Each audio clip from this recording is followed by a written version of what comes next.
আসসালামু আলাইকুম। বাড়ির পোষা হাঁস জবাই করেছি।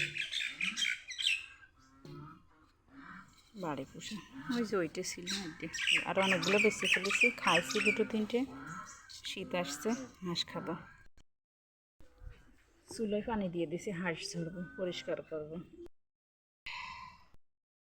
পুষিয়ে জবাই করে খাওয়ার মজাটাই আলাদা। এই যে আমাদের গ্রামগঞ্জে লতি কচু হয়ে থাকে, তুলে নিয়ে এসে কাল উঠিয়ে ফ্রিজে রাখিছিলাম। এখন রান্না করব, হাঁসের গোশ রান্না করব। আর এই মাছ ভিজায় রাখিছি, তেলাপিয়া মাছ।